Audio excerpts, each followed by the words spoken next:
laawol kisal ko laawol peewal e ɓantal. ونعوذ بالله من شرور أنفسنا وسيئات أعمالنا من يهده الله فلا مضل له ومن يضلل فلا هادي له أشهد أن لا إله إلا الله وحده لا شريك له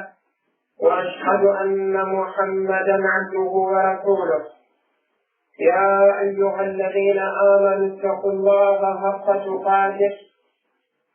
ولا تموتن إلا وأنتم مسلمون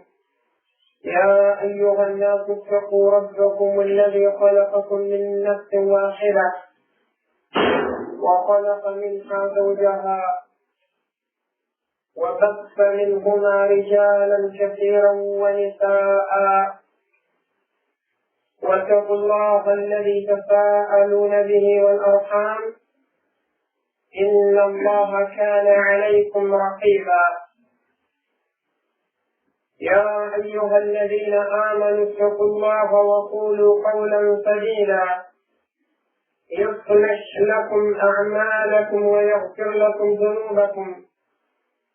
ومن يطع الله ورسوله فقد فاز فوزا عظيما أما بعد فيا أيها الإخوة الكرام ويا أيتها الأخوات الكريمات أحييكم بتحية الإسلام تحية أخي المسلم لأخيه المسلم تحية وتسليمة أهل الجنة في الجنة ألا وهي السلام عليكم ورحمة الله وبركاته ونسأل الله جل وعلا أن يوفقنا لما يحبه جل ثناؤه ويرضى فإنه ولي ذلك والقادر عليه ومولى فهل يسعى الله سبحانه وتعالى تقوى الله تبارك وتعالى حمد يسور لم أفدي جرنوره تقوى الله جل وعلا ليلة إلا ما جمونني ويؤمني أيوم ديادني ومؤتي أماد مؤجر جلودني بسبب جلال المجد بتقوه لسننا وأنك الله تبارك وتعالى يستحق بالشكر ولا يستحق بالكفر بمعنى مهدي مفدي الجرم كان الله يستاهل وهذا أفدى يجاد كان الله جل وعلا إذا كان وجل يتر يبغى على حمد العداء والفدي المجد إذا كان الله سبحانه وتعالى كما من قرأ قولا مكان تبارك وتعالى منكم قرأ من يقول منكم ميري جوانغال كديكم الميري ذلك بأن الله هو الحق وأن ما يدعون من دونه هو الباطل إذن سيدنا وندنا محمد صلى الله عليه وآله وسلم وبعبد لله تبارك وتعالى بمعنى قد جاء الله جل وعلا رويد ونابر وتيب وهكذا قد رسول لله جل وعلا قد لنا للمسك كنه الله سبحانه وتعالى ونابر يجتيب كان بجلال عليه الصلاة والسلام قد غفلتيب قد ينتنتيب هذا يعني كانوا تلمين بالغول تلمنا وإسلام تلمنا وإيمان الجلد ولا نسيت مكو جلد كذلك تلمنا وإيمان ويمبع الجنة جدا كان الجنة قال الله بيرنا وتحيتهم يوم يلقونه سلام وهي آية وتحيتهم فيها سلام. آية إن شاء الله تبارك وتعالى ونقول من المرنون في جوكوغل إذا يوتري جميل بسبب ويوتري جيو اليمين تقول سلسلة الآداب الإسلامية بمعنى سلسلة جيرو نيجي بسبب ونيجي إسلاميا كودي في الله سبحانه وتعالى نيجي من جلد من القرآن على مصر له نلالهم كد محمد عليه أفضل الصلاة وأزكى التسليم كنه بدون بينوين بالجلد بن بي الله تصنع مقلاب ويمشيله فمنهم أن إن شاء الله تبارك وتعالى إلى يميل نيد لسوة والأدب الثاني عشر ولآداب الزوجة مع زوجها بمعنى نيد ونيد لسوة ونيد سف وإلى بيرن يقولوا سلسلة مين ونيوم ويقول كوية نيدي يقولوا صلنا بالجلد صلنا بالجد لمن الله سبحانه وتعالى صلنا جنين لنا محمد صلى الله عليه وآله وسلم إني بيجي أهاني نياد وندو دي أولو موجب مكم وندو دي أولو بركم وسوتكم وأرسي ديري جودا السنة فربا يعني من يمن جنشنو آداب الزوجة أي آداب الزوج مع زوجته بمعنى أني بيجي أولو بركو هاني لهذا وندو دي أولو صلنا جمكم فاني إن شاء الله تبارك وتعالى كالعكس ولمن الله كمقابل الجماعة تتبي حولي جلع تتبي حولي سود دون يسود كتل دون يسود لتوت أصول قدس دون يسود لتوت أصول إسلام إذيكم ناس غوث كلا أول من تسود لهم وقل الله سبحانه وتعالى أتيم أول يمونون دوني تسوي دم الموجي تسوي دم الكتي تسوي جودا الولي البدة وما أولو برك وقل الله سبحانه وتعالى أحد أولو صلنا جمكم دوني أبجرني تصلنا جمكم وجنال الحق يجد الله تبارك وتعالى صلي يدومك وجني سبحانه صلنا جمكم ونحو فادئ أولو قرناد جنان الجيل والنيجيج بسوة الشرع الدين إسلام كان نئم ويوون في المجي أولو قرناد وكذلك كان قرناد أنكري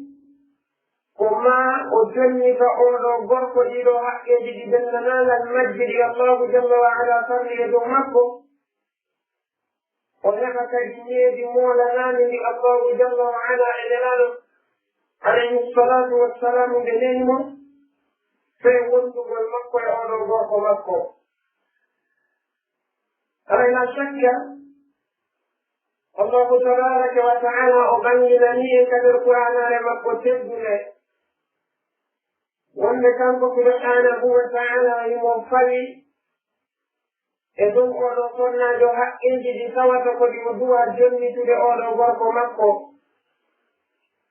الله تبارك وتعالى ولهن مثل الذي عليهن بالمعروف آية أول ونه يفري إذو صلنا بذن قطب متوسط بقحان الجنة تدبير وموجد مأبه الله سبحانه وتعالى وبينني أن القرآن لما كتبنا wonde o tagi oɗo gorko o tagi oɗo sonnajo kanko jalla wa ala o waɗi oɗo gorko mo tawata ko kanko woni darotoɗo e hoore oɗo sonnajo bimana ko kanko woni aynowo oɗo sonnajo ko kanko woni halfinaɗo oɗo sonnajo الله تبارك وتعالى وفي الرجال قوامون على النساء بما فضل الله بعضهم على بعض وبما أنفقوا من أموالهم وفي ونكاك الله تبارك وتعالى ياوى مقل ونعينه كاك الله تبارك وتعالى قوصبكم كمكم ويلي إنك ينجق من قبل وفي بدور ودع الرجال قوامون على النساء من هذا ورد وكم ودرنا أي وبين صنابه وكم وحلفنا بين صنابه وفي بما فضل الله بعضهم على بعض سبب كمك الله تبارك وتعالى وكل لكم يوم بمعنى وكل لكم ورد إدو بين صنابه ونعوذ وللرجال عليهن درجة فقال الله ولني ورد بين صنع من درجة ولني ورد بين حق الذي ترك صنع بين علاه ولني ورد بين كنف الله تبارك وتعالى جول بصوت بين صنع علاه ولني بين ورد كتا بصوت بين صنع بجل كافرون بما فضل الله بعضهم على بعض وبما أنفقوا من أموالهم إذا كنتم وكم ورد بين وإذا الجولة مقبل في رسل الليل صنابه وكذلك وكم ورد بين وإذا الجولة مقبل في صوت وبين صنابه إذن الله تبارك وتعالى وبينني ان القران على مقصد جدنا وانك ورد بين وحلتنا بين صنابه كذلك كم ورد بجنة درجة ادو بين صنابه خلافا ما يعتقده الكفار يظلون من يكوك خوات قلوبك بين ويسراب ونسبهم بأقل التسوية بين الرجال والنساء بمعنى فن الحق لديه وورد كان ما بينه وصناده منه اعتقاد الكفار بمعنى كفن جديد ولم يتوسط ولم يترقين أما نحن متوسط وجل قل إن الله سبحانه وتعالى تنقل أن جون من تبارك وتعالى ومن لم يتقرأنا لمقصد سجنه ومن تلت وللرجال عليهن أي على النساء درجة إنه قوة كنقو الله سبحانه وتعالى إنه الله والذي معنا بتبيه وليصناجه وإلي الله تبارك وتعالى بركو إلي الله تبارك وتعالى بركو أخرى وكنقو صناجه براجلا ولن تكلم كنقو الله تبارك وتعالى باو يمشي منه ينبغون ونصناج للان عليه الصلاة والسلام ولي يوم سلمة رضي الله عنها تسين للان عليه الصلاة والسلام كما في الله سبحانه وتعالى جنت لك بين ورد قول مولانا تقوى الله تبارك وتعالى أقندني والنهي مكل بين ورد إدو بين صنابه يوم قولنا أن الله للوهي إذا صناجه كالجرم كجوال جوم مقبر ونظركه أجر النوم الله تبارك وتعالى ومن ولا تتمنوا ما فضل الله به بعضكم على بعض للرجال نصيب مما اكتسبوا وللنساء نصيب مما اكتسبنا الله سبحانه وتعالى يريد أن يكون وتأيل لي تأخذ المرتبة وتوكى الله تبارك وتعالى ويتيهم مرتبة ويرسلني ويوغا بأمونه ومن يليك بقبل ويرسلني يدوكيلا wata hoɓɓe mo yiyeno heɓugol on ɗon martaba ko waɗi noon ko suɓaare makko kanko allahu tabaraka wa taala kanko allahu o wi kono lirrijali nasibun mimma iktasabu no woodani worɓe ɓen jeɓal konko ɓe fajjiti ko ɓe rewi allahu konko yermuyɓe jonnoyte wannisai nasibun mimma iktasabna wa kadalika no woodani ɓe kamɓe sonnaɓe ɓen kadi jeɓal ko ɓe fajjiti ko inan ndi tawi sonnaajo on o ɓuri allahu subhanahu wa taala o ɓuri oɗo gorko haray ko kanko sonnaajo on ɓuri teddude ka allahu subhanahu wa taala yoni ɓe wii wonne inna akramakum inda allahi atqakum o ɓuri e moɗon teddude ka allahu tabaraka wa taala ko kala ɓurɗo e moɗon wulde allahu subhanahu wa taala idan si tawi kanko sonnaajo o ɓuri gorko o rewde allahu tabaraka wa taala kanko sonnaajo o mo heɓoya darja ka aljanna towuɗo ɓuri oɗo gorko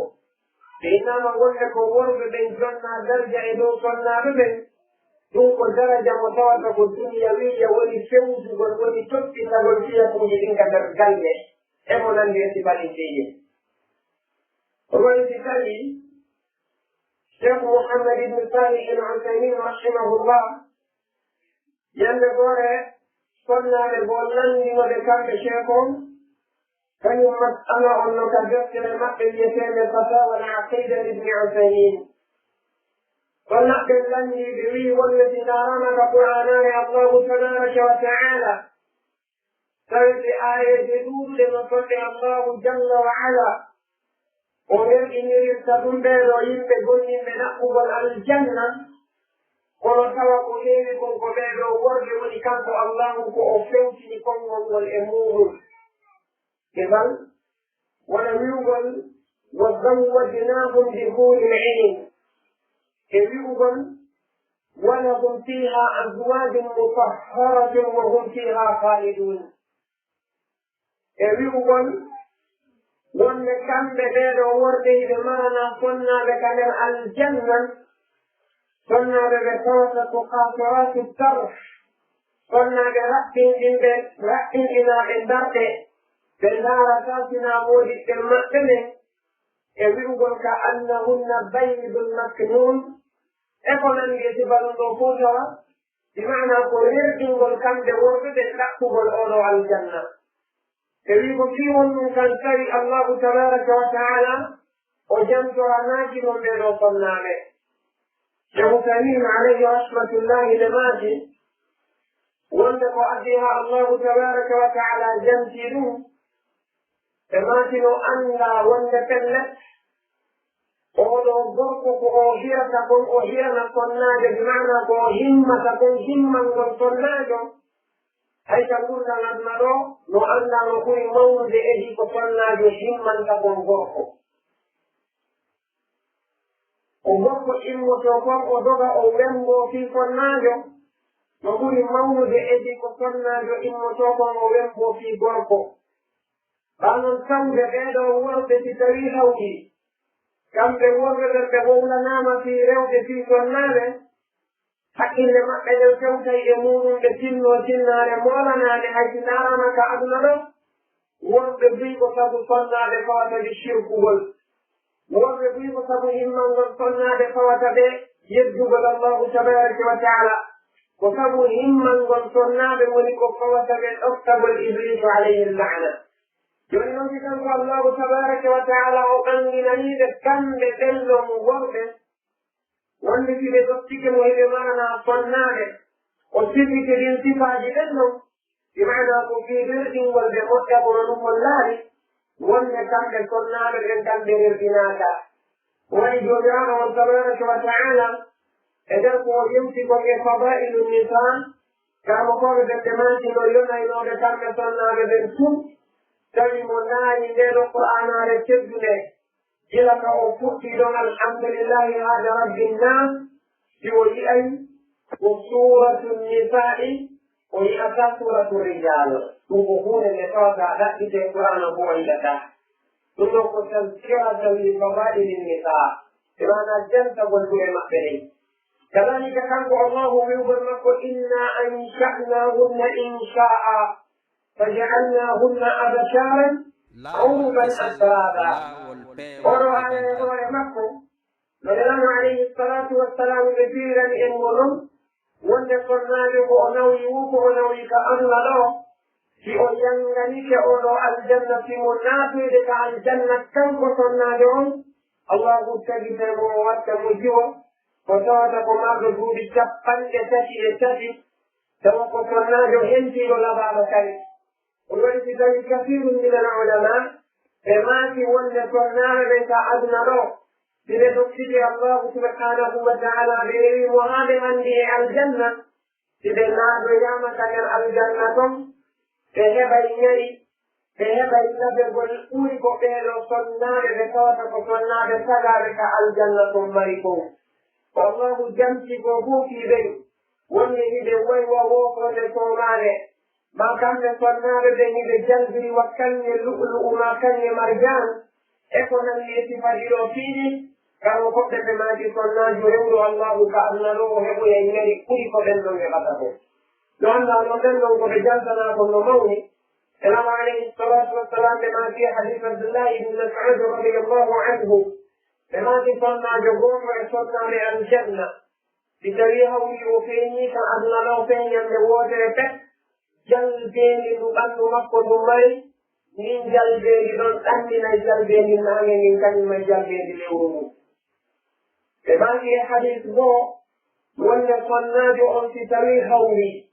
كان صناج أقرني كتشنك صناج أقرنك على الجنة أقرني كتشنك وقال جريد بتقن بالجسي إظهار أن نقلوا بما في هشيك بأن نقل من جلبكم نحن أنه جلباوها وحين تنبتهم كنركي مكو كذلك بما في طريق صناج ومتيني كأدنى أول مكو وشتك لن تدعو إلى أدنى فصل كفلنا منها كيرنا من جلنا وحيام لفصلهم لظهور والمكو كفؤون صناج إذن ورغم صناج جل جد أمير الله كمرنا مدنا رفي ولي الله سبحانه وتعالى كم صناج ممرنا ولفؤون الجنة دوكو إذن هذا صناج جل ويوفانه والسنور الله تبارك وتعالى منك سنور مكة الله يومن لي وربك يخلق ما يشاء ويختار يوم ما نستجد كلك وفعلا تقول عصوبك به لو الله تعالى مكة وسنة مكة في وسجي وقلنا ذا رضي الله إمام ابن القيم الجوزية رحمه الله نبشر به أنه آية الكبير وجدت رمضية لزاد المعاد لما تتناري كلك الله سجكم في وسجنوا لقوت عبورنا وفي إنتهى الليلة الله سجي ليلة مواليكين إذا تنتهدوا والاكتسار مكة لنصار مدينة وقوني لنولد يدوكين في الانفو فهو الله سبحانه وتعالى والسجي إذا كان من لجك صفي إليه كما تبارك وتعالى وصلي للبناء ولد والبناء إن عدة الشهور عند الله 12 شهرا في كتاب الله يوم خلق السماوات والأرض منها 4 حرم فهو الله واللب ليل سوى اللب في أخرين إذا اللب تقوى لنمو لب شهر رمضان المبارك وكل من دون يدل بنسل بكم الدين إذا ينظر أنك الله تبارك وتعالى وتجي جنجي إذا جنجلهم وليال الجئي إذا جنجلهم أنك الله فضل يوم الجمعة على سائر الأيام وكل من يلا جمعة إذا ينزل سليم بكم وهكذا كما سبحانه وتعالى وتجي يلور ما جهرتنا من ينزل ونيلور ما أجمع إذا كان يلور ما جدون بكم الجوفناه كما تبارك وتعالى والإبتي إذا يلور ما جدون يلور ما جدون بمعنى الصحق أرانهم إنه يلور يتيب الجنس كما سبحانه وتعالى وقول إنه يلور ما جدون بكم جمع جدون قد وسبرين ودسي أول ليلة القدر وقرنه وإنه جمع جدون بكم وهكذا وسجيه جدد آدم من وصولي إبين النبابة إذن من النبابة كان الله كل وقت إذو وقت ولقد فضلنا بعض النبيين على بعض وقد إنك إنه النبابة كان الله وصولي وقت بوطن بطاقة قلنا عليه مثل وقلنا له ولتلك الرسل فضلنا بعضهم على بعض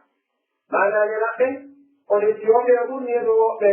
إن لم تكونا بدولية بأولي العزم بمعنى الجبل على السن كالجو الله جل وعلا وصلي قوس يدو مكة والنبي المصطفى محمد صلى الله عليه وسلم ولما كرمي الله قل أنا سيد ولد آدم لا فقر ومن قوه ابن آدم من بدلان المبدأ إذن إنه سنة مكة كان الله سبحانه وتعالى على شرط النار بالنا يبهر قبيل ويسرى بقولتكم يقول لن يسفد المنفيذ والقناة والبئونية إذن عليه الصلاة والسلام كان تجد بني للئن كما تقول على إن لكم على نسائكم حقا ولنسائكم عليكم حقا كما تقول لنا يدين وودا يومنا ووقت يدو سنة بقول بالحقه إذا قلنا سناجه ويؤمن ووجد فيه بسرعة ووحي لما يجوني تورو فرقمكم إذن ولو غاني قلنا جكرا قلنا جسدريها وليهم ويوتي لكالك قلنا جون فيكم ولو غاني ونر لأولو فرقمكم يغاني كوبنجنا ليتويوه حديثا جلال عليه الصلاة والسلام وأنك أولا يوتي لكم وناه لحيث له وأنك أولا يوتي لكم ولا يوتو وأنتو وليوتو دلبنا وأنك أولا يوتي لكم ولا ولو بالكوشي ولو بالنقوش ما في العالم الذي والله تتالي نجيها إلى أنه حديثان ولو حديث وسوة إمام أحمد بن حنبل يسلم كمسند مأته كذلك إمام النسائي يسلم وإمام الحاكم حديث إسالة مع عائشة رضي الله عنها أن معاذ بما سألت رسول الله صلى الله عليه وآله وسلم فقلت يا رسول الله أي الناس أعظم حقا على المرأة فقال زوجها قلت فأي الناس أعظم حقا على الرجل قال أمه هذا الحديث وحديث مسوة صححه الإمام الحاكم في المستدرك وحسنه الإمام المنذري في الترغيب والترحيب وضعفه الشيخ الألباني رحمه الله في ضعيف الترغيب والترحيب بمعنى هذا الحديث وحديث متابع علماء الحديث اللور في سل كله والإمام الحاكم كان بسلم كمستدرك مكة إمام المنذري كان بأهول مكة كاجت المكة الترغيب والترحيب كان بسلم حديث درجة حسنة وأما شيخ الألباني رحمه الله كان بيئي والحديث وحديث لولو الله تعالى أعلى وأعلم ثم عائشة رضي الله عنها كزوج ميلاد عليه الصلاة والسلام ولمجال ذلك حديث كما في الأمر ولنا الله صلى الله عليه وسلم بوئي بعنى ولنا الله أي الناس أعظم حقا على الرجل الذي يمكن بكون مكة بمعنى كثير من الجلال عليه الصلاة والسلام يمكن يكون غمض المولد حقه يدو أولو بركه جلال عليه الصلاة والسلام لماكي وأمه بمعنى كثير مكة كمن عائشة رضي الله عنها لماكي غمض من يمكن يكون غمض كل مولد حقه يدو أولو صناجه جلال عليه الصلاة والسلام إماشي زوجها ومود مكة كانكو أولو صناله لذي سياق حديثه أي كم من عائشة رضي الله عنها وبأبكي لنداد جلال عليه الصلاة والسلام وأي الناس أعظم حقا على المرأة بكثرك أولو صناله جلال عليه الصلاة والسلام كجابه كم جلاله بأنه لون لا ينطق عن الهوى إذ هو إلا وحي يوحى علمه شديد القوى لما في ونه وزوجها مود مكة كان قصنا لهم علماء بهذه استناد في هذا الحديث ɓe ɓangini wonde no hanani sonnaajo kala sonnaajo yo anndu no hanani sonnaajo kala sonnaajo yo o faamu wonde kanko sonnaajo on haqqe moodi makko on no mawni e dow makko ɓuri haqqe baaba en makko ɓuri haqqe ɓiyo makko ala cheikhul islam ibnu taymiyata rahimahullahu ɓe jantori ɗum ɗon ka majmua fatawa maɓɓe ka mujallad capanɗe tati e ɗiɗamo on ɓe ɓangini wonde no haanani kala sonnaajo yo anndu haqqeeji ɗi tawata moodi makko no jogii ɗin e dow makko yiɗi mawni ɓuri haqqeeji ɗi tawata ɗin baaba en makko no mari e dow makko ɓuri haqqeeji ɗi tawata ɗin biro makko no mari e dow makko bimana kanko sonnaajo on teddungal ngal o haani jonnitude baaba en makko ngal yo anndu himo haani jonnitude kuringal moodi makko teddungal ngal o haani jonnitude biro makko ngal imo haani jonnitude kuringal ɗo moodi makko konnguli ɗi tawata ɗin o wowlantaari biro makko e baaba en makko ko moodi makko ɓuri handude anngal wowlaneede ɗin e konnguli ɗi tata ko konnguli bonɗi yawde nde o anndi nden o fewtintaade baaba en makko o fewtintaade biro makko yo anndu ko moodi makko ɓuri handude e anngal fewtineede sifa nden ɗo yawre oɗon imam ahmad ibne hambal ɓe maafi wonde haqqen ko tawi ko wonde haqqe gorko on no mbawni e dow sonnaajo on ɓuri mawɓe makko ɓen ɓe maafi si tawi hawri sonnaajo on biro makko ma baaba en makko nawni ɓe waalike nawnaare nde tawata ko nawnaare tiiɗude nawnaare mawnude oɗo moodibbo makko himo wondi e makko kanko gorko on no harmanimo shar'an yaltugol o ndaaroya biro makko ma baaba en makko siwoodi makko wi'aarimo kanko sonnaajo on yo o yaw non ko gollugol wonde haqqe gorko on no mawni e hoore sonnaajo o ɗum ɗo ko maako nelaano alayhi salatu wassalam mo tawata sonnaajo kala no haani marde ɗum ɗo ka ɓernde makko kanko sonnaajo on o heɗora ɗum ɗo nande jaɓugol wa kadalika kamɓe nelaano alayhi salatu wassalam ɓe jantanike en kadi e hadise maɓɓe mo tawata ko hadise hayin ɓanginoowo moƴƴa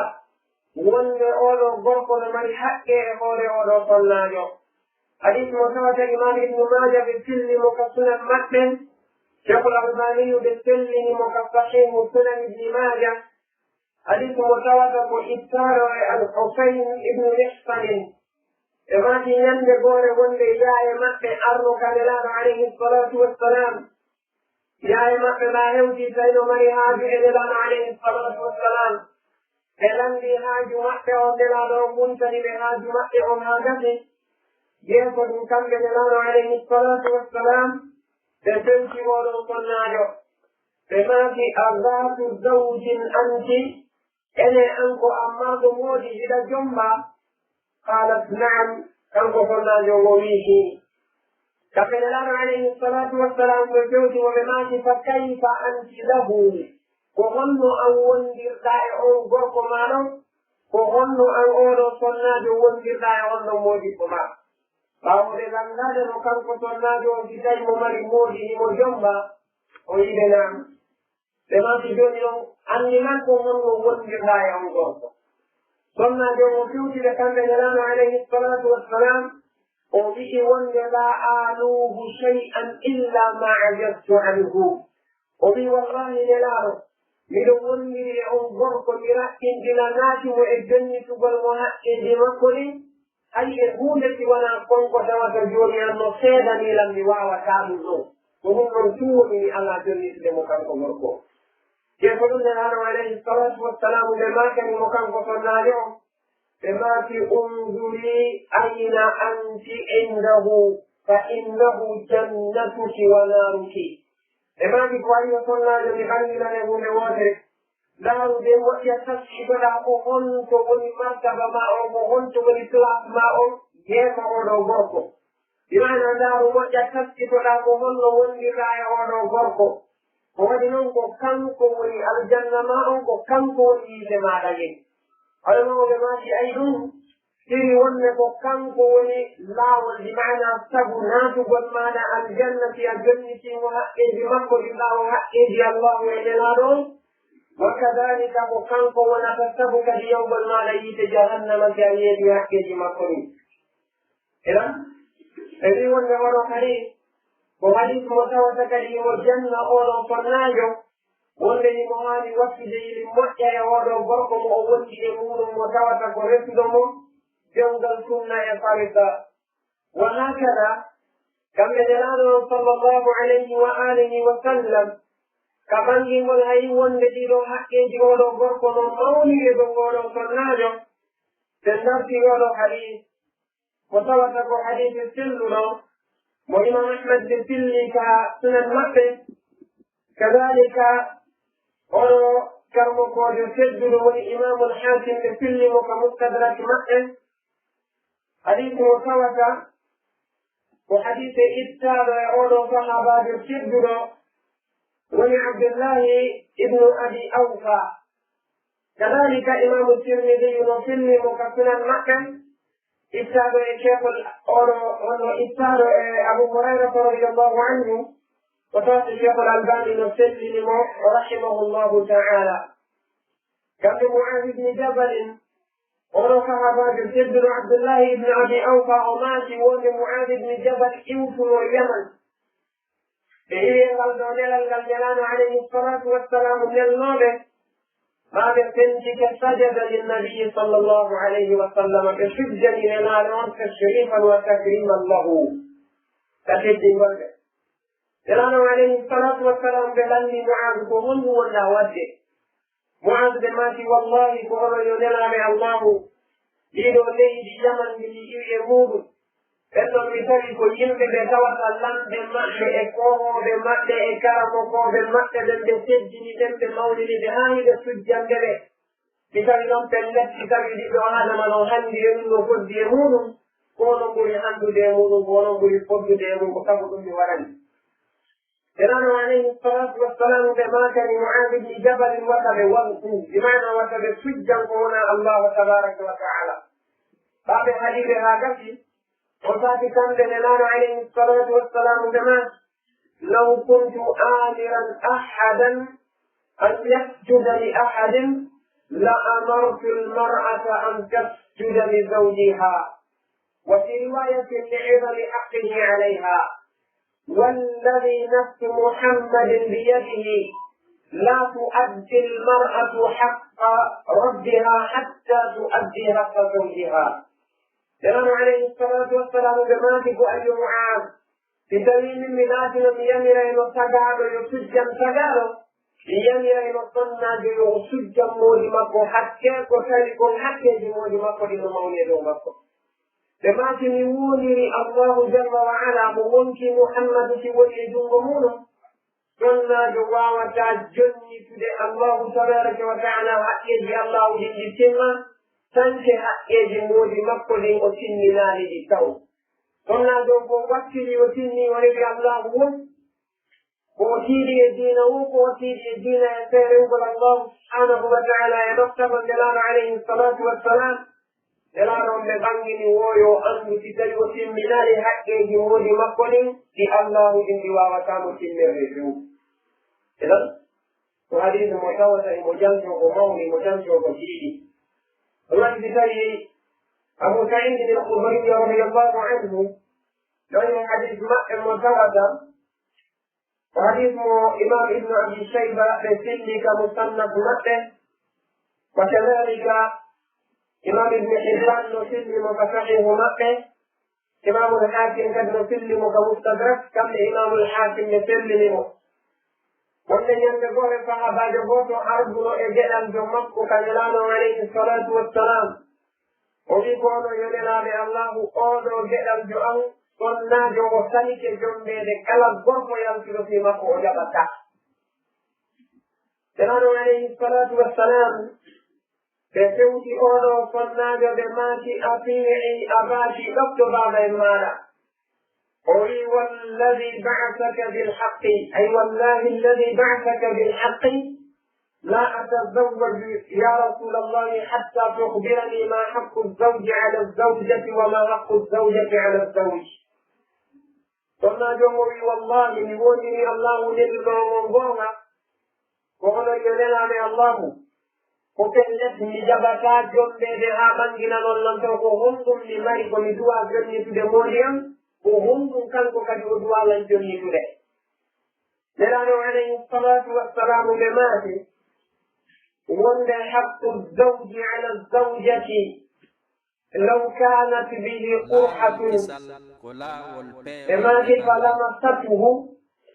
ma addatu haqqahu wa fi riwayatin law kanat bihi qurhatun falamasatuhu aw intasara mankhirahu daman aw sadidan fabtala'atuhu ma addatu haqqahu kamɓe nelaɗo alayhi salatu wassalam ɓe maati min nifanama ko yowdiri e haqqe ko tawata oɗo sonnade ko duwa fernitide woodi makko e mani kadi kangol ma hayti tawi gorko on o heɓi barne ka hoore makko kanko gorko on ma e nder ɓanndu makko ɗum e riwaya goo gila ka ɗuure makko haa ka teddudi makko ma kine makko ɗen nde foti ɗiiɗange boldi yaltiɗe majje ma ɗiiɗe yaltiɗe majje kanko sonnajo o ari o waɗi junngo makko o ficci ɗan ɗiiɗan o fuu ɓe ndi boldi fof ma o letti ɗengal makko ngal o metti ɗum no fo o ɓenni e maati kanke o waɗaani luttuɗi ɗi ngara o tokkaani haɓɓe oɗo gorko taw e mana ɗum ɗo ko addirde ndeɗo halisaaje e nganndi hiɗe ɗuuɗi moƴƴa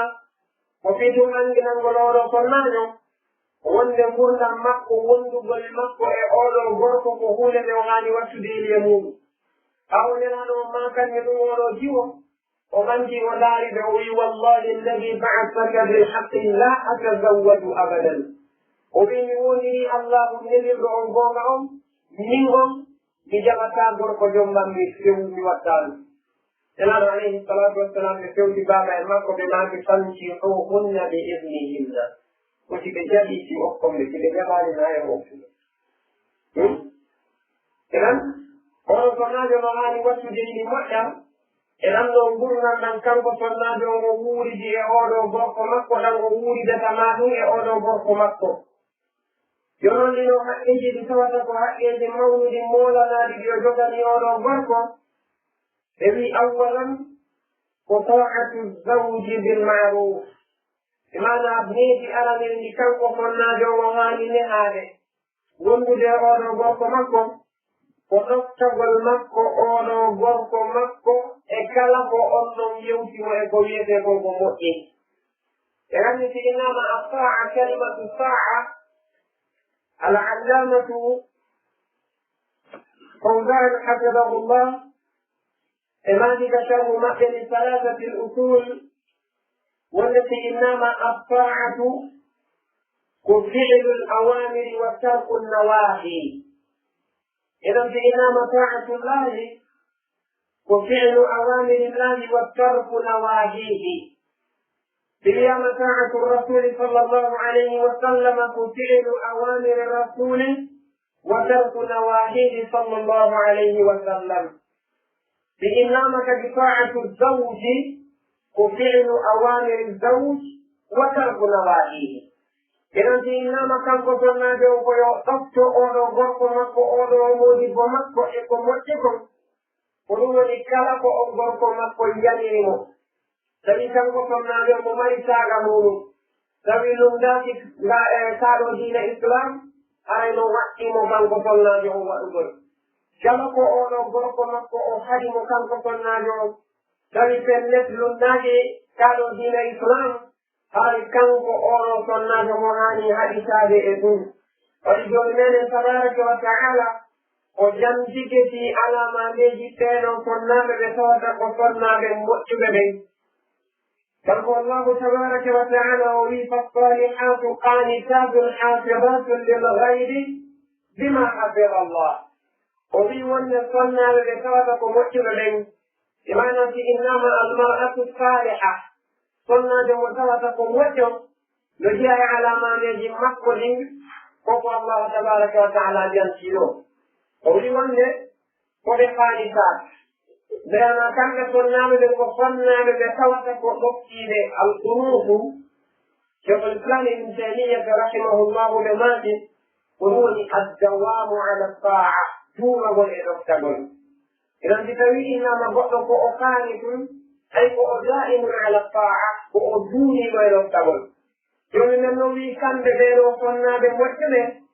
jikku maɓɓe mo ɓe anndira sifa maɓɓe moolanaɗo ko ɓe kaanitaa ko ɓe duuniɓe e loftagol allahu subhanahu wa taala ko ɓe duuniɓe e loftagol nelaɗo alayhi salatu wassalam ko ɓe duuniɓe e loftagol moodi maɓɓe ko ɓe duuniɓe e loftagol mawɓe maɓɓe ɓen yiɓe anndira ɗum kamɓe sonnaɓe ɓen ko ɓe kaanitaa o wi hafidatun lilgaybi bima hafida allah kamɓe sonnaɓe ɓen ko ɓe reenayde kadi ka wirniɗon kala ko tawata allahu yamiriɓe reenugol goo mana ɓaawo moodi maɓɓe kaɓe wirniɗon kamɓe tun ka yiɓe moodi maɓɓe ɗen alaaɗon e cene ɓe reenay kala ko allahu subhanahu wa taala halfini ɓe reenugol ɗum woni ɓe reenay ɓanndu maɓɓe ɗum ɓe jaɓataa gorko janano yi'a ɗum ɓe reenay kamɓe sonnaaɓe ɓen alhaaliɗi mana fiyaaɓe maɓɓe on ɓe jaɓataa waddude gorko janano hina ɓe jaɓataa kamɓe ɓeeɗo sonnaaɓe kadalika yeebugol jawle moodi maɓɓe ɗen ɓe jaɓataa yeebugol heɗalde moodi maɓɓe ɗen ɓe jaɓataa kamɓe sonnaaɓe ɓe yeebugol galle moodi maɓɓe ɗen ɓe wonay aynayde kala ko allahu on halfini ɓe ɓaawo oɗo gorko maɓɓe inan oɗo sonnaaɓe komo tawata si o moƴƴay ko yo ɗofto oɗo gorko makko ɗumnelaɗo alayhi salatu wassalam ɓe maganiga hadis mo tawata ko hadis oɗo sahabajo tedduɗo abdourahman ibnu awf ɗumnelaɗo alayhi salatu wassalam ɓe maki ida sallat almar'atu hamsaha wa samat shahraha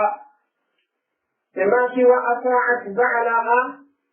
wa hafidat farjaha دخلت الجنة في رواية بو قبل الإمام عليه الصلاة والسلام بما في دخلت الجنة من أي أبوابها شاءت قبل الإمام عليه الصلاة والسلام بما في والتي جندن نمودي تسونا جو درني كلمة فيه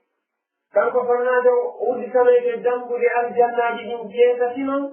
كان كفرنا جو وفي ودمال الأناكسة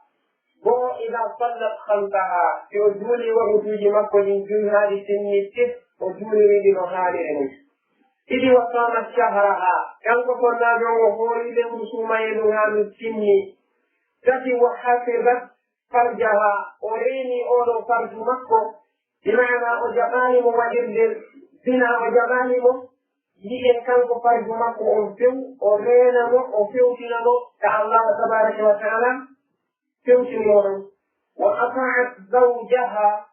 kanko sonnaajo on nayi on o ɗoftike oɗo gorko makko o ɗoftike oɗo o nanani oɗo kanko oɗo sonnaajo kamɓe nelaɗo alayhi salatu wassalam ɓe maaki ñalaande darngal o wi'ante kanko sonnaajo on naatuka aljanna ndaaru kala dambugal ngal faalaɗa naatira e bangal ɗum ko huunde nde tawata ko mawnude moƴƴa kono si tawi hawrinde ndaarama tawete pellet wona sonnaajo kala sonnaajo woni ko watta ɗum wonɗum no annda ko ɓuri heewde e sonnaaɓe ɓen a tawa ɓe ɗofti moodi maɓɓe tankini ɓe weldidi e makko si yehi haa oɗo gorko ɓe haɗidi e makko gokkunni ma ɓe nanndike mo kanko gorko o yo waɗanɓe goɗɗum o waɗaani ɗum ɗon hande kadi kala teddungal ngal kanko gorko o marno ka maɓɓe ngal jaatay ngal iro ka leydi ɗum waɗi tawɗo weddigal ngal goti ɓe wiyanomo ɓe seenike ɓe ɗanike hiɓe huyli hiɓe ɗi mana hiɓe nafaade hiɓe wadde ɗum ɓe wadde ɗum ɗi hare nden ari ko wiwgol ko wiwgol kun ko wiwgol njii ko wiwgol ngal holli honɗum wonde kanko sonnaajo on bi maana ko sonnaajo mo tawata wona o sonnaajo moƴƴo walla si tawi hawri kanko sonnaajo on ko moƴƴo wonno o ɗoftotono oɗo gorko ɓe weldi ɓe haɗi ko waɗi ɗo mbi honɗum wona gorko o ƴammiɗi ko yo ɗoftomo kañum gorko on ko jooɗi makko tabaraka wa taala yaɓirimo wa kadalika kamɓe sonnaaɓe ɓen ɗoftagol maɓɓe oɗo gorko e kala yamirooje makko ɗen e haɗooje makko ɗen ko heewi kon e maɓɓe ko si tawi hawri oɗo gorko no waɗande ɓe koɓe baala kon oɗo haqqe ko haqqe waɗɗiɗo e dow oɗon sonnajo si innama noon fa'atu zawji e wi koppil maarufi on yimɓe fi kadi no deftude ɗum ɗon imana ɓe mawnina haa ɓe feƴƴintina keerol haa ɗo si tawi hawri gorko yamiri sonnajo makko yeddugol allahu ma o haɗi sonnajo makko ɗoftagol allahu ɓe innamo kanko sonnajo yo anndu goɗɗo duwaka yeddude moodi makko naam goɗɗo duwaka yeddude moodi makko kono si tawi kaka moƴƴi noon o waɗi jalaɗo alayhi salatu wassalam ɓe maaki hadith ali ibne abi talib wonɗo ka sahihayni ɓe maaki innama saatu fi lmaruf bimana ko innete tagaɗo yo ɗofto tagaɗo ko yo yamirimo ko moƴƴi ɗuti ɓe maaki hadith go la taata li makhluqin fi masiyati lkhaliq bimana tagaɗo ko mari darjawu ko mari darja ko mari martaba ko mari martaba o ɗoftatake yeddugol allah subhanahu wa taala wa ala hada si tawi hawri moodi sonnajo wi'imo kanko sonnajo o wona yo waɗu hijabu haray to loftike on ɗon gorko makko o yeddi allahu tabaraka wa taala o yeddine laaɗo alayhi salatu wassalam o waɗi ɗum ɗon na haqqe moodi makko no haqqeji moodi makko ɗinno toon haqqeji allahu ɗinno toon haqqeji nelaaɗo on no toon moodi makko o haqqeji muɗum linduwa réclamude si tawi hawri e kanko gorko o ko o nunɗuɗo ko o moƴƴo amma haqqeji allahu tabaraka wa taala ni o duwaka naatude fiyo sonnajo makko on bonnude balko o duwaɗo aynitude ɗinɗon ara e gon naata inan ko allahu tabaraka wa taala yamiri nenaɗo yoɓe yottine sonnaɓe ɓen yoɓe buumo kamɓe sonnaɓe gonɗinɓe ɓen joni noon si tawi hawri gorko makko o wi'i ɗum watta yo loftike on gorko makko ara o lundike allahu o lundike nelaɗo alayhi salatu wassalam wa kadalika si tawi hawri on ɗon gorko makko kanko sonnajo o waɗi hijabu on haa gasi gorko makko o wi'imo yo ittu ara ka islamu dagantaako mo ittugol yo ɗoftike on ɗo gara o nemmina hoore makko dammugal lette ka allahu tabaraka wa taala si allahu yaafaato e woni cheikh ibne bas rahimahullah sonnajo goto lambinode ñande goo kañum masala on no ka fatawa shar'iyya fil masail al asriya sonnajo o wi'i goo ko o buumiɗo moodi makko no jaɓi ko o buumi kon kono noon moodi makko wi'imo si tawi miññiraaɓe muɗum ɓen kañum ari ma kotiraaɓe mum ɓen harayna yo waɗan nden manndikaabu luttuɓe ɓen fof noon mo waawi ɓe waɗande wo gorko o yehi haa o kanji o wi si o waɗani miññiraaɓe makko ɓen nikaabu ma kotiraaɓe makko ɓen ɗuɗe serɗay o lamni cheikh on ko hoɗum woni ko watta kamɓe cheikh ibne bas ɓe fuɗɗori ɓe maaki wonde no haanani gorko on tawi o hulu jooni makko wata o haɗu sonnaajo makko o rewgol allahu subhanahu wa taala wata o ukko e yeedugol haqqeji allahu tedduɗo mawɗo ɓe ikkiɗo wonde sonnaajo on dagantaako mo ittugol niqaabu makko on wooti yehi haa tawi ko cerdal ngal waali tawi ko ma dunɗum ma o itta niqaabu makko on solution ngo heɓaaki e ma jarake o sugo cerdal ngal wara o ittani niqaabu makko o donc huuɗe ɓe sooda ko haanane wattede yimɓe muɗum moƴƴa en ono sonnaajo imo haani ɗoftade oɗo gorko makko si tawi o yamirimo ko tawata koko moƴƴi amma si o yamirimo ko boni aranayo sonnaade ñaaɓre hoore gorko on wonaa yo immo o sonka e hoore makko wonaa yo wowlanmo konnguɗi bonɗi koyo yewtirmo neeli o yewtiramo bil hikmati wal maw'idati l hasana o ɓanginanamo wonde pellet ɗum ɗo ko ni diina kam wi'iri si o yi'i mi waɗaari ɗum wonaa yawagol on wonaa salamagol on ɗum ɗo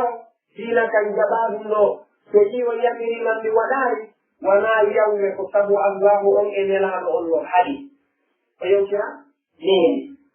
ɓe wi kaaniyan wonde needi ɗimmiri nin kanko sonnaajo on ko on haani wondirde e oɗo gorko makko ko siyanatu irdi zawji walmuhafadatu ala malihi wa waladihi bimana ko aynitugol reena teddugal oɗo gorko aynita kadi reena jawdi makko ɗin kanko gorko on kañumma e geɗalɓe makko ɓen waɗi oɗo sonnaɓe hoore makko mo duwa reenude teddugal moodi makko ngal o duwa teddinde oɗo gorko mo o wondi e muɗum tawa o womnanta oɗo konnguɗi tata ko konnguɗi yawre o darata oɗo gorko makko darɗe yawre o gollata yeeso oɗo golle ɗe tawata ko golle yawiɗo goɗɗo tawan mo jogitani oɗo teddungal molanangal siko kamɓe tunɗiɗo o teddinaymo si yimɓe no ɗon o teddinaymo si gorko makko o alaɗo o teddinaymo haa kanko sonnajo mo anditi teddungal oɗo gorko makko o jaafinta oɗo gorko makko ɗum woni o yennata oɗo gorko ɗum woni o andinta oɗo gorko ɗum woni o mettinanta oɗo gorko o yawtako mo wa kadalika kanko sonnajo o annitay kadi o reena jawdi oɗo gorko makko ɓaawo makko si tawi hawri moodi makko no acci jawdi ka suudu o jaɓatandi yeebo ɗiɗo piiɗiɗi moodi makko soodata naata ka nder suuɗi piiɗiɗi tata ko gollirteeɗi foti ko dande maa ko julle maa ko armoirji maa ko catale maa ko kuyerji e ko nanndi ɗiɗo piiji fuu tawa kanko sonnajo o aynitay ɗum ɗo hara o jaɓataa ɗum ɗo yeebo o jaɓataa ɗum ɗo bona wonaa kala itte makko ɓe ngani o aynay ɓeeɗo hakkirde aynugol o wassiloto ɓeeɗo ɓiɓɓe tawa ɓe tuunata o wassiloto ɓeeɗo ɓiɓɓe tawa ɓe wonataɓe taate ko ɓiɓɓe bonjuɓe o wassiloto ɓeeɗo ɓiɓɓe ɓe heɓataaniiji bonɗi ɓe wollata e yimɓe bonɓe ɓe ɗumnota ko allahu subhanahu wa taala yiru ko o wawata ɗo o eɓoto o ɓorna ɓeeɗo coñci islam o eɓoto si wagutu heewi o holla ɓeeɗo salli gorteeɓe salligo o holla ɓeeɗo juulirteeɓe juula o eɓoto ɓeeɗo ɓe janga jandeji maɓɓe ɗin jande maɓɓe diina kamɓe yahata gartu o rewtinaɓe kanko sonnajo on ma o ɓatoɓe rewto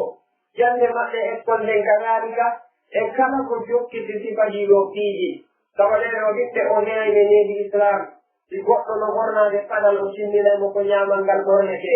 yontini no ɓortade o timminaymo ko nanal ngal asete itteede ɗo woniri noon ko ñamal ngal asete ɓornede ko nanal ngal asete sonede ko hakada jontigi no ɓornade tuuba ko koyngal ñamal ngal asete wattede ko nanal ngal asete portede jungo dolokke kadi wa kadalika wa hakada o timmina imana ɓeeɗo geɗalɗe makko wonde si tawi goɗɗo no yaade ka hurgo o namo e ndiyam o fewtata ka qibla o huccata qibla on mo yaltay ka suudu o wowna ndiyam caaji mo naatay ɗon o wowna ndiyam caaji sifa nde ɗo jonde jooɗataake sifa ɗum ɗo wattaake sifa ɗum ɗo wowlataake manam o nehay ɓeeɗo ɓiɓɓe needi ndi tawata ko needi lahaani needi ndi tawata ko molanaani Allah nelaɗo alayhi salatu wassalam e maatino wonde walmar'atu ra'iyatun ala bayti zawjiha ɓe maati kamɓe nelaɗo alayhi salatu wassalam wonde oɗo sonnajo ko o haltinaɗo kanko sonnaɗo on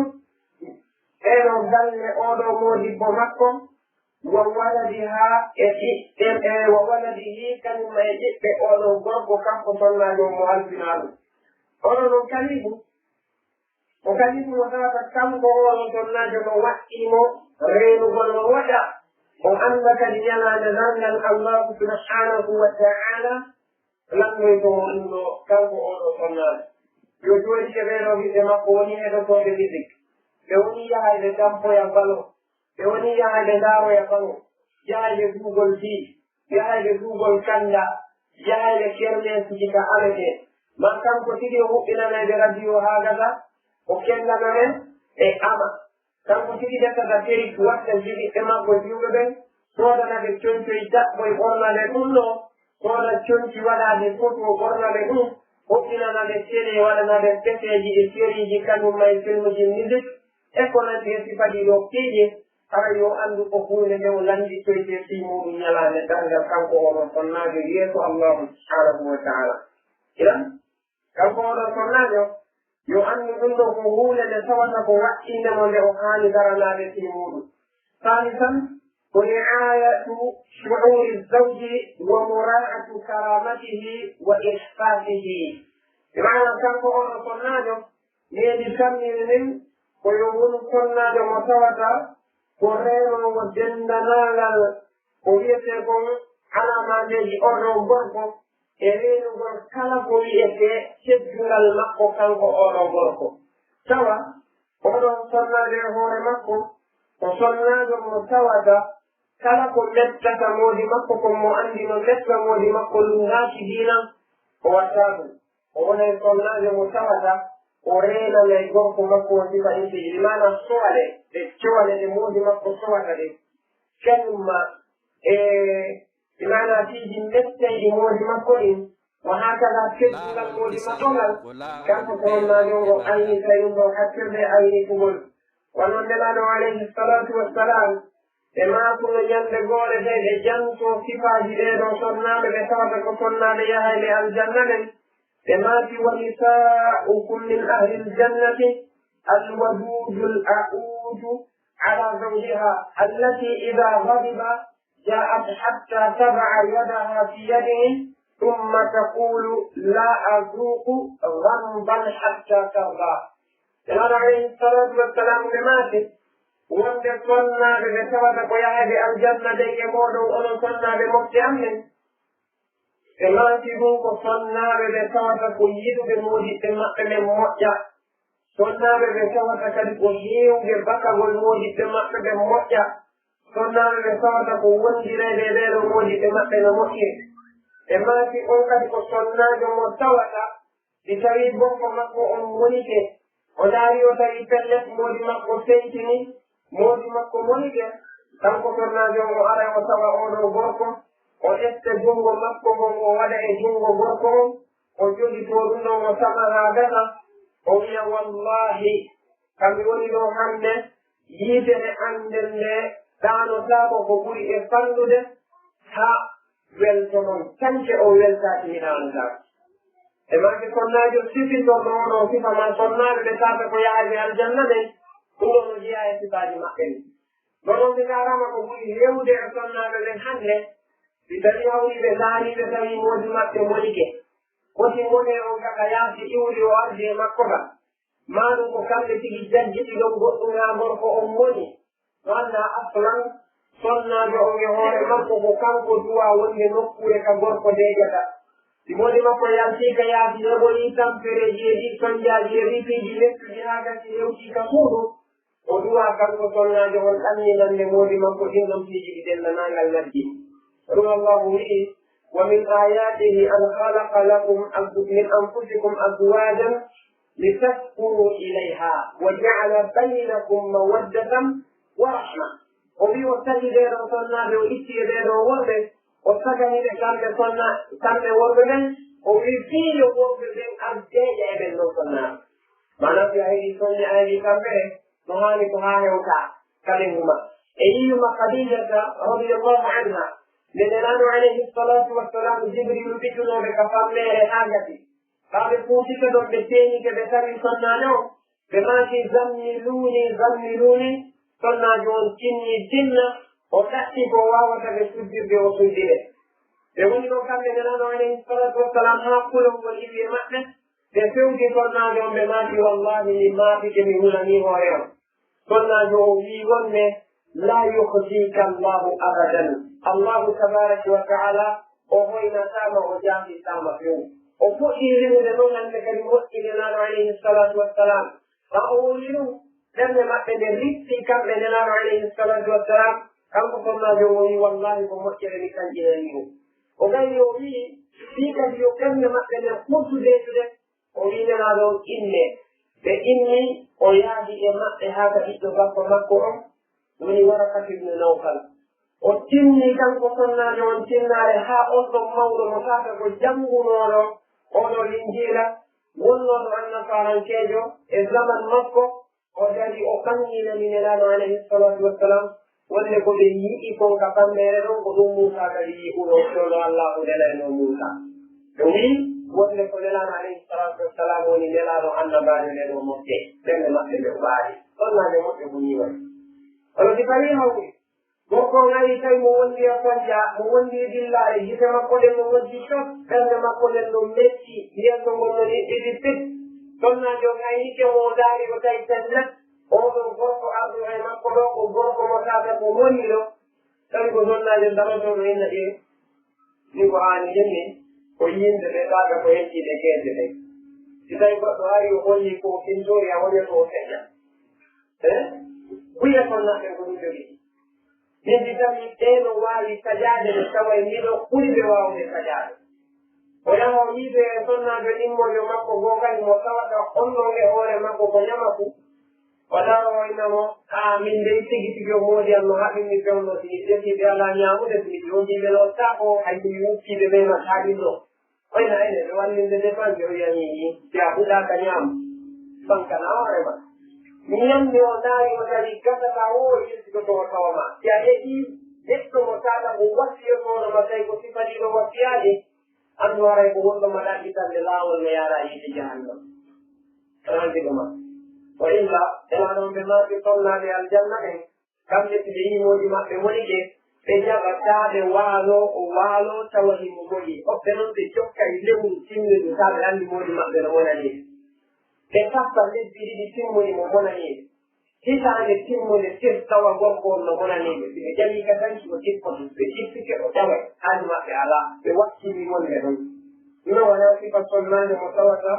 ko sonnaade mo anndanɗa hoore ma ko sonnaade hulowo Allah subhanahu wa taala o innenano alayhi salatu wassalamu ɓaaɓe lamdama wonɓe sonnaaɓe ɓe o fum ko hombo ɓuri moƴƴude ɓe maati ko allati tasuruhu ida nazar wa tutiuhu ida amar wala tukhalifuhu fi nafsiha wa maliha bima yakrahu ɓe maati sonnaaɓe ɓurɗo moƴƴude on ko on mo tawata ko sonnaajo laaɓuɗo ko sonnaajo laɓɓintintoɗo ko sonnaajo hentiiɗo ko sonnaajo moƴƴintintoɗo o laɓintino tawa si moodi makko ndaarimo weltoto hara si moodi makko ndaarimo seytinta wa kadalika ko sonnaajo mo tawata ko nanoowo jaɓa si moodi makko yamirimo o ɗoftoto kanko sonnaajo madama koko moƴƴi ɓe maati o lunnota ko moodi makko kadi e wonki makko kin kala ko moodi makko ɗaɓɓirimo e wonki makko kin tawi mo gayna ɗum ɗon o wakkilloto kanko gorko ngo waɗa ɗum o lunnota ko moodi makko kadi e jawdi moodi makko ni ko moodi makko ani ko ɗo kadi ko hunde e kanko sonnaajo ngo haani wattude ile muɗum moƴƴa ɗi mana o reena ɗeɗo gite oɗo gorko makko tawa moodi makko si ndaarimo yonndinoranmo kanko oɗo sonnaajo edi sonnaaɓe luttuɓe ɓen kakkene ruɓe wimo si o wondi e oɗo gorko no woodi piiji ɗi tawata ko jo haami reenaade ɗin noon piiji ɗi tawata ko jo haami reenaade ɗi tata sharia diina kam no jantanimo bimum woni nden ɗo huunde nde tawata ko huunde nde acciɓe jantade naane woni almahduru l awwal taatu zawji fi masiyatillah ɗoftagol oɗo gorko ka tawata ko ko lundi allahu tabaraka wa taala ko lundi kaaɗo diina makko kanko allahu subhanahu wa taala almahduru thani ko idau zawji ko haami reenaade kon ɗimmuɗum ko lorrugol mo oɗo gorko mana kanko sonnaajo yo lorru oɗo gorko makko yo lorru oɗo moodibbo makko ko hunde nde tawata ko hammande mo ko hunde nde o haɗa kanko oɗo sonnaajo wanndelano alayhi salatu wassalamu ɓe maati wonde la tu'zi imra'atun zawjaha fi dunya illa qalat zawjatuhu min alhuri l'ain la tu'zihi qatalati llahu fa innama huwa indaki dakhilun yushiku an yufariqaki ilayna enano alayhi salatu wassalam ɓe maati kala sonnaajo lorruɗo gorko makko ko aduna ɗon foti o lorririmo konngol ma jikku ma ko nandi e sifani fiiji tawi ko gorko mo tawata ko gorko hulowo allahu tabaraka wa taala ko tawata ko maranaɗo sonnaade ka aljanna wonen sonnaade wonde ka aljanna ɗon ɓe wiyay sonnaade on watta lorranne moodi amen watta tamtinmo watta kittinmo allahu won huɗima ko waɗi ɗon omo wonduɗa ko koɗo kama hewti ka o certoma o arawtamen game wonda e makko waɗi tawani gorko mo tata ko hulowo allahu tabaraka wa taala haray ko renila e makko wo kadi no ɓurtimude ko waɗi an lorra mo bokkuyi tuɗɗen sonnaɗonde ka aljannate o barana toon ɓe huɗama si ɓe huɗima le haray ko hunde nde tawata an sonnajo hiɗa mari probléme molanaɗo e muuɗi ɗo kanko sonnajo himo hani etade hakkirde etagol hara on lorrani oɗo gorko makko almahdudu kalis hunde tammere nde o haani renade e muɗum nden ko ishatu zawji tikkingol oɗo gorko makko wonugol sabu ha moodi muɗum tikka ha moodi mum wono elano alayhi salatu wassalam ɓe maati salatatun la tujawiru salatuhum adanahum العبد الآبق أو العبد الآبق حتى يرجع وامرأة باتت وزوجها عليها ساخط وإمام قوم وهم له كارهون. إلى عليه الصلاة والسلام بما كان بكتب ودي كبني جولان الله تبارك وتعالى كل جماعة من يتانو في مكان كسوي في الله. بما شعرنا أنكم كيانو متابعة مسجد ودوجا جيدو بأم وخلوكي ريتانك أنجمو كم جواركاري الله جبان تامو إمو أنكو صنع جوون دو إمودي مكو أوالو مودي مكو والو وتكنمو كم صنع جوون يبا بيوانا دون توا بلسكو كم كولي مودي سبها مودي مكو تكنمو يهوري طولي أنو غني جوجوني الله تبارك وتعالى جبان تامو تنك كم صنع جوون رتاكي وإمام قوم وهم له كارهون إنه أمر معلمان إنه سبب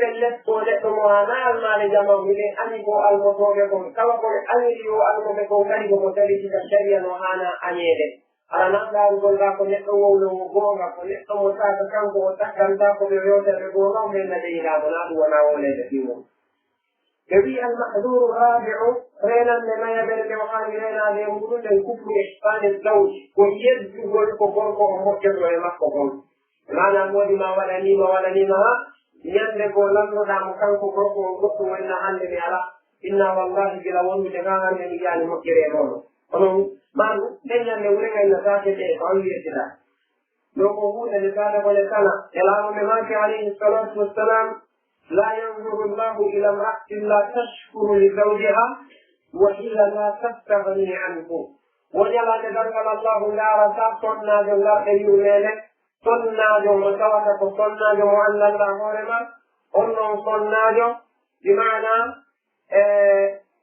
صنع جو مسوكة ويستقاموا لمكو وجعلنا تاموا لمكو لمكو ولنمكو مكو ويني ناجك لكم لمكو جنة مكو kanko ko modi makko jonni mo wono halki ko modi makko jonni mo wono do yori jungo ko modi makko jonni mo wo kaida ka modi makko no jonni mo puri dum do no anda elano ne ma jali salatu wassalam wonne man la yashkuru an-nasa la yashkuru Allah kala mo jarnani yimbe ne mo ta jabu de Allah subhanahu wa ta'ala o kambe elano alayhi salatu wassalam إما في حديث متواتر وحديث عبد الله بن عمر رضي الله عنهما إما يا معشر النساء تصدقن ولو من حليكن فإن كنا أكثر أهل النار أيها الأخوة ورأيت النار فلم أرك اليوم منظرا قط ورأيت أكثر أهلها النساء قالوا بما يا رسول الله قال بكفرهن قيل أيكفرن بالله يا رسول الله قال بكفر العشير وبكفر الإحسان لو أحسنت إلى إحداهن الدهر ثم رأت منك شيئا قالت ما رأيت منك خيرا قط دلالة عليه الصلاة والسلام لما بمئيه تجهنمني قال مئيه لن ينكتب حيحاء من آلك ولا عرفت وساعة مهلجني هاي وكيني لما بمثال نوكا لكوكو أمرني دفلاسيون وصلنا ببين صحابة الله يسيرون يلعنون بماشي بكفرهن سبيل الدوب المكة لأن يجري أنه الله يجب بماشي هو بكفر العشير ويجب الوندي لله وندي مولي مثلا وبكفر الإحسان يجب المحجر لأخذ مثلا ولما ماشي وند لو أحسنت إلى إحداهن تسميه في الأمر إذا أبوط إلى الدهر إذا هم لو يدل دم صنع ثم رأت منك شيئا ويجمع غصه ومسوة نفسه قالت ودر إنما رأيت منك خيرا قط لدي يعني مكرمات وممكن قصر إنه يعني مكرمات لو لك تنا مصنع بين جلسي مقصد يصنع بين دار وقبول مجنن منه وينزل عنه لا ممكن يمر بونو يور بجوره ولا يمكن أن ينقل العرب المحلول الخامس بمعنى رينا النجوى برنا وهامي رينا لن سؤال الزوج طلاق نفسها لن نقول أي أثيره نلوم هو من ذاك كل ما كانوا معي ولا يصير سمينا مجاك كإسلام النصر من عندك لا تني كنا هوريا أكيد لا مني سيكم يا راني كمورو بحالا نلا كلام كم بحالا نلا Jangan kamu boleh nak mengarap berjibat, kamu boleh nak makan bukan. ko waɗi noon ha hande kayda gorko immota ko rikudo sonnajo tawa famille gorko on kuno taw kala hankadi sonnajo gorko yaltirta fi makko ɓe inna ɓe restinaymo tawa famille o kuno taw ɗum man taway hoɓɓe no to en ɗon ko ɓe wowlata ko wowlede kon ko ɓe wiweta men anndunu yana en ɓe tawata limminande kala kamɓe ɓe anndunu non ko hunde nde tawata sonnajo no hani renade nelano alayhi salatu wassalamu ɓe maati أيما امرأة سألت زوجها الطلاق من غير ما بأس فحرام عليها رائحة الجنة كما كلا صناجو لنجد مودمكو يمودمكو سيره تبي أسباب الخلق على أرض سبب جسوالي والنئي في ولندري تنتي مبالا لندا لما ولندري تنتي مهولي كما تقولوا قوتك حرمنا والمنتي مكوكين أم الجنة هؤلاء وكبيت جهنم في الله يا فاشل ولو نقول يقول لنا بقولي ببالي جهنم بمنا نكالا كان نقول تيد ويفان وإذا بوكو بيريسل بكيتا تو وكان كفار لكم يدو ماتي بطولة بالبابوان لتتدي كرانا وهو وكالي بطولة وزاران لنسوى تكايي وزاريدو أبي يمسك وزاري سوى مهمة لكي أنا قولي sanna biyo dawo ko jeeto modi makko o kuɓɓoni ɗaɓu to woɓɓe janan ɓen arde daramo a sikkay ko modi makko farliti gawde dow makko dawo ina nattan ka ittudagal ɗo nattan na mellinande hoorema dambuɗe ɗe tata ko dambuɗe laɓayɗe ma ha kayide jahannam e maskial mahduru saadi wo renande nde tawata ko renande jeega ɓerenen ko al imtinau min tamkine zawji min al istimtai biha بمعنى ko haɗitagol makko kanko sonnaade o newinangol oɗo gorko makko yo oɗo gorko makko daɗɗito e makko kanko sonnaade o joni nde wiiɗi takkuno ilayha fiyo jeejo e maɓɓe o addi ha o jombuma an oɗo sonnaade ko fiyo uddinjiɗe makko ɗen ka yaafi ko fiyo yondino e sonnaade wonɓe ɗen ka kelele tawata ko har maɓɓe mo ɓen o fewtama an tun mana tawa kanko gorko on so sudike sonnajo on haɗi to saako sanke ala ko serde dina kan haɗiri wannelano alayhi salatu wassalam ɓe maaki ida daa rajulu imra'atahu ila firashihi falam ta'tihi fabata gabdana alayha la'natha almalaikatu hatta tusbiha ɓe maaki kala sonnajo mo moodi makko noddi ɗum bangi kanko sonnajo o o taƴi tawi o ala ngan to hay hunde ka islam jaɓinigo wo on jemma ɗum malayka si gorko o waalike no monanimo malayka huɗa mo aweta ɗin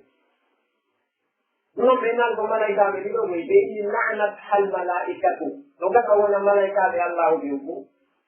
ɓe faway e dow maɗa kuddi allahu subhanahu wa taala ɗum kam noon nande wotere ɓe gila ɗon ha leeɗa ɗin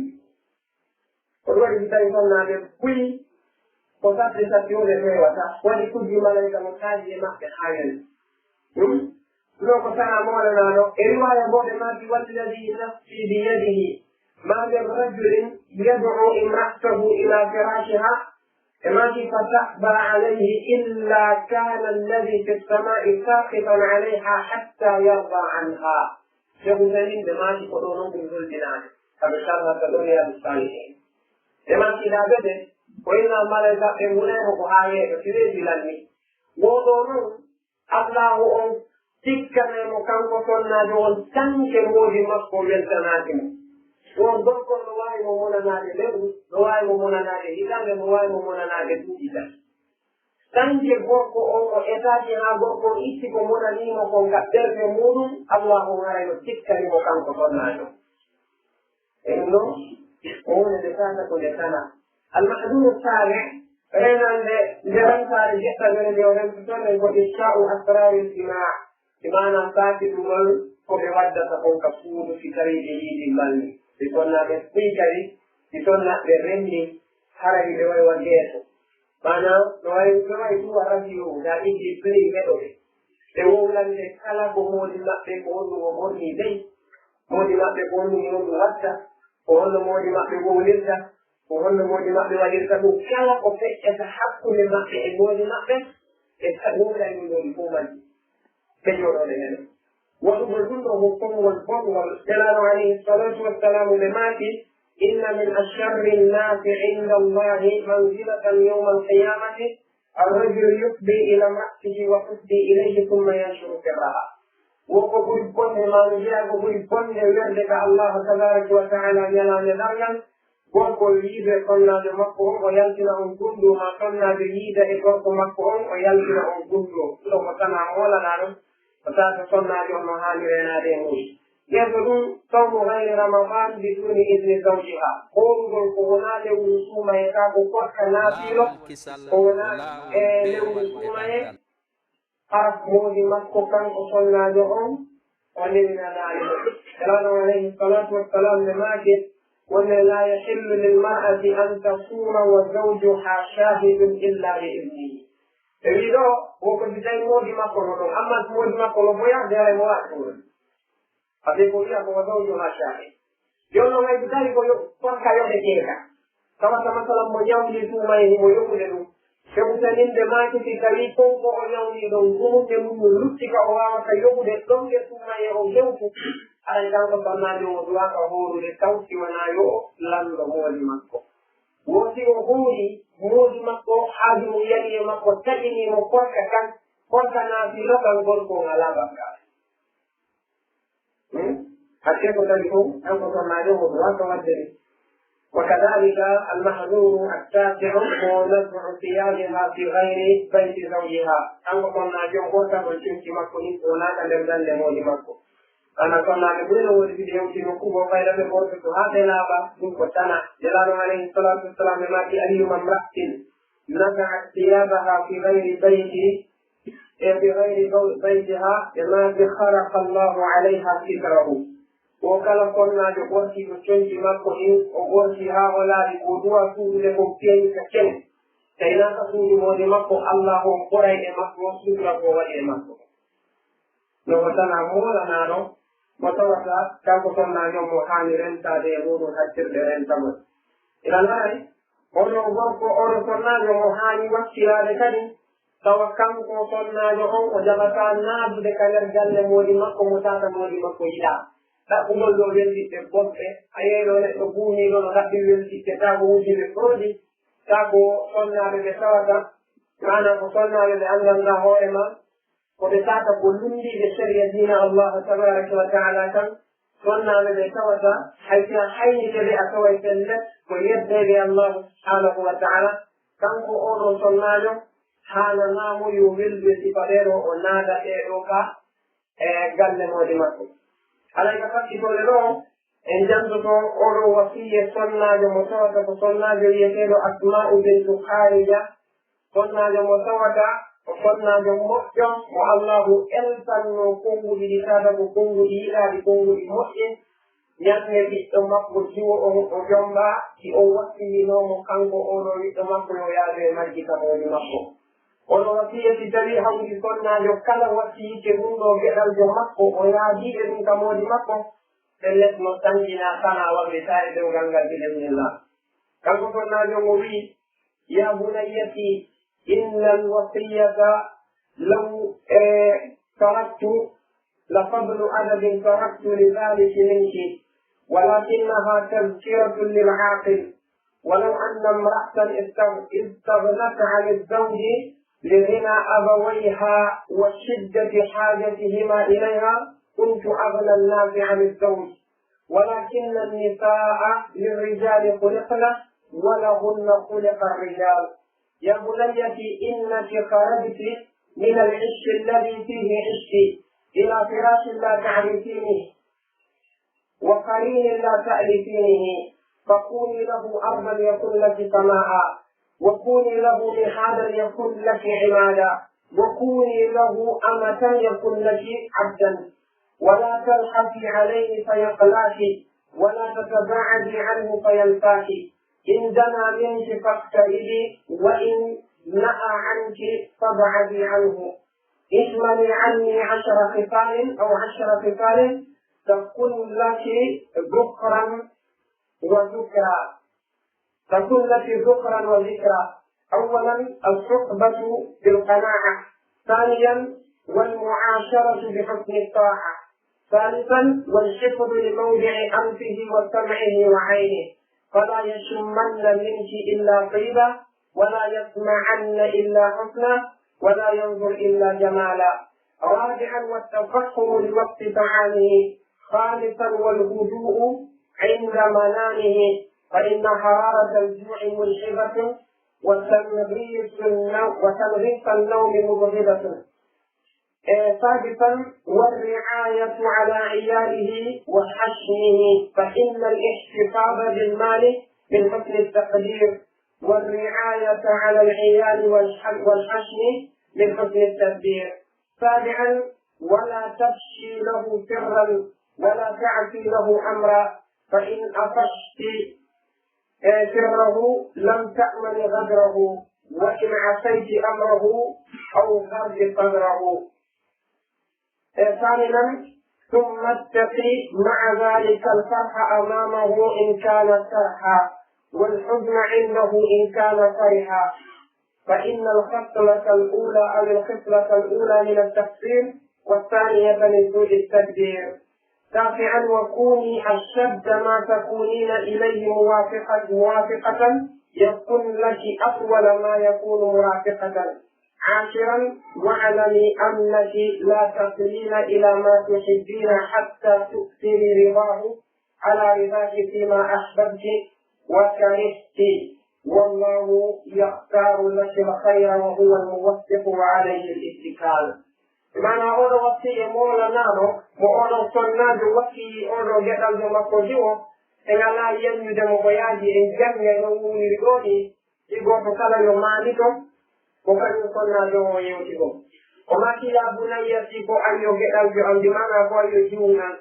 إن الوصية تلتن وصي ملحان ما وصياته لو تركت في أشكي مرون الجمام عليني وصياتما لقبل أدب تركت لذلك لك أي تلت كنيد بسوة كنيد مكر ما قبول مكر لأنيد لوني كني أكثر مالو ولكنها أقصنا جوليك ولي توفي من يوم وصياته تذكيرة للمعاقل بمعنى قوات مولانا ولن لمرأة قولي ولو أن امرأة استغنت بسريها ولصناجو وواوين الينجنان عن الزوج يوند والإفرق يغنى أبويها والشدة في حاجتهما إليها تبنيدم بمعنى تيرو موضع مكو تدوكو ولي مكتكم تبنيدم كو تيرو مالي حاجو مكوكم ما كانكو تجيبو مالي حاجو مكتكم ويتي كريم صناجو وواوين وصلوا بالجوغل sabanene makko o yiɗi mawɓe makko ɓen gon e sabu ko o mari haaju e maɓɓe kon o wi kumdu min nene ma mi laabotono adana nnaasi ani zawji ɓurɗo yondinaade e yimɓe ɓen fof wondugol e gorko wanno miɗo yiɗino mawɓe am ɓen hoɗɗe ɓiɗo faalano men wonna ana ɗum ɗon ko ittugol suno ko sonnaade woni fertude mawɓe makko ɓen o wi walakinna nisaa si ko woni toon sonnaade min rijale ko neɗɗana ko worɓe ɓen ɓe tagana wala hunna hulika rijalu worɓe ɓen kadi ko kamɓe sonnaade ɓen tagana antum libasun lahunna wa hunna libasun lakum antum libasun lahunna o wi wonde ya bunayya fi ko ayo juumɗan innaki pellet an harajiti a yalti hande ma hiɗa yaltude ila l ishi e gurdal alladi fihi ishti gurdal ɗan wuroɗa e muɗum ila firashin la ta'rifinihi yaha waloɗa e daɗɗude ndiya meeɗa andude hande ka walojuɗa ɗo ko ka anda wa qalilin e faade kadi e gorko mo tawata limana wonniɗɗo mo tawata la ta'rifinihi mo andanɗa hoorema a wowta wondugol e makko fewnon a wowtamo o wowama kanko nene jon o wi fakkuni lahu arbal gonan moodi maɗa leydi ɗin wontanmo leydi yakullaki sama'an o wonanama asama bimana tippitanomo kanko gorko on o wona gorko mo tawata ko gorko wonanowo ma dum gorko mo tawata ko heedowo ma e kala bone ko o wawata seedude ma e muɗum ko wonanmo leydi tippitanoɗamo o wonanama asama o wi wakuni lahu wontanamo mi haadan daɗɗude yakkullaki o wonanama imadan tugalal ya wonanimo daɗɗude kanko gorko on o wonante tugalal o tiiɗinama nokku kala nokku ka handa tiiɗide en o wiwa kuuni lahu amatan wontanmo kanko moodi ma korɗo yakkullaki abdan o wontanama maccuɗo jeyaaɗo mana si a nananimo kanko gorko o kala ko wi'uɗamo kanko gorko o wonante o yangoto ko yangi ko fo a ɗoyol ɗam ومن ولا تحلفي عليه فيقلاكي وتعذروا وودنا مودما كلك مني ومما ولا أوتا ومما أتو ولا أتبع فيقلاكي كان تكو كان كوركو وتنجو ما أن أولو صنع بأولي ومن ولا تتباعدي عنه فينساك وتقصك مودما تكو ويجي سما كان كلمة تقول أربك ولا تكو مكو ولا رو أرد ويلفي ويجي فتاتي ما في وتاوت إسمه مكو ويجي وإن دنا منك فاقتربي وإن نأى عنك فابعدي عنه وفي ذلك أكتب إمامة أنك كنت بكتاب إمامكو في ذلك أن الله مكو لن ينجي مفتتان لنتواتكم مجمع وأكتب الفو فتتيبون أنك فتتيب بمعنى أن نقول ساعة بودي سوتا وساعة لأن الله هو ما أجبته مثلا تتريهم في كل ساعة مصادهم إني روتا قدمت مكو ما هم إني جولا ولا الله تبارك وتعالى وفتت كتاكو معنا أنك بفتت كرون حتى أريوة يوم مكو تبارك وتعالى وفي إكمال عني 10 خصال تكن لك ذكرا وذكرا وفي قوي جولا رولا لم تجي تقو تياجي يقولون تمراري يقولون تكلمات مولانا وفي أولا أردتنا الخطبة بالقناعة وندر الغرف ما له وندن إيمانا وندق ليندنار توقع ليندنينو وانا أميلانو نا يندار يكبري دماغ مالك وياكما وانا ندو نا يندار يكبري دموه مقرون وانا ندو وياكما نا يوون كلق فعلا ما كلق يؤلا بأفعلا وفي ثانيا من المعاشرة بحسن الطاعة wondirgol e gorko on moƴƴingol ɗoftagol mo tawa kala ko o yamirma silundaki islama waɗay kala ko o haɗuma silundaki islama rendu salisan o wi alhifdu li mawdii anfihi reenugol nokku kinal makko ngal wa samihi e nongu makko ndu namɗe makko ɗe wa aynihi e yitere makko nden ɗum woni on fala yashma anna aw fala yashimmanna minki illa fayda wata hebu ungol kiwaiwal emaki wala ungol la ungol bimana wata lubumo wata barwal in emana hewta mo kanko gorko woni sonnaade umruɗo wala yasma'anna illa husna wata on nanire kadi siwana ko moƴƴi wata wolu kongoli gonɗi ta yennu ta huɗu ta new ta ayde wala yandur illa jamalan wata o yinko kaalide ma to ndaara yo yinko laɓa e ma وبرابع أن يمد والتفهم لوقت طعامه ونا صنع جو أنظر تأكل هافاني وساءهم بمود ما ويلا وساءهم بحث الجنين وقل أرى جبالي أبيني سايكلا سوى يتكني الله وساءهم وكانهم كركم بحث الجنين وقل خامسا جوابهم الهدوء عند منامه الهدوء والسكون بمعنى تكتب والولا صنع بالكيس والساعة لتواتى مود ما نقاني simolani wata jiran mu tajabu ko jiran da morongani accu o foguto o wi fa inna hararata al-ju'i mulhibatun wa fi acci modima o welama andu deyla kere ko woni e heege ko ɗum ko sunnay non sunnay reedu makko ɗum sunnay haqqille makko ne wa tanrisan nawmi mubghidatun ɓuytangol goɗɗo rengol makko ngol maƴina mo ka o ɗaani noon ɗum adday haa o tikka ɗum faway mo tikkere o wi sadisan jeega ɗum ɗum arriayatu ala iyalihi wa hashmihi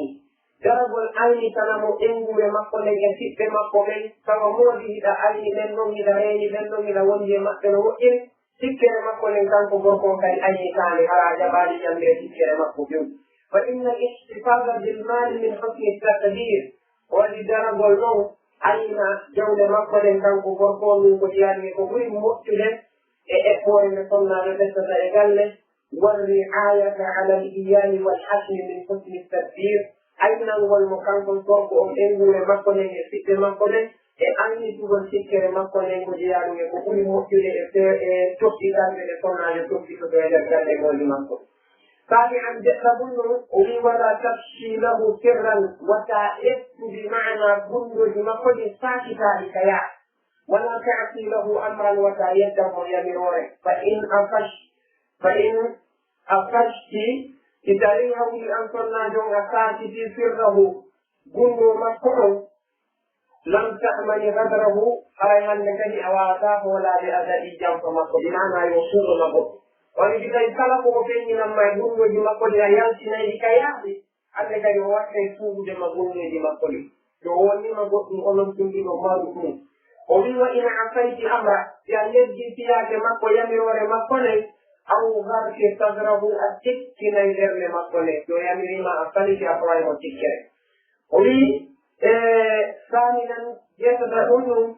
اتق مع ذلك الفرح أمامه إذا كان فرحا أنقرنا جعرين فقد إذن تقولي تمكو في النار يتيكم مسلم مسيكين بموجب ما مسيكين وتأرض جلا وتأرض ينكتا وتأرض ينكتا ويقول مقومكو ولمسلم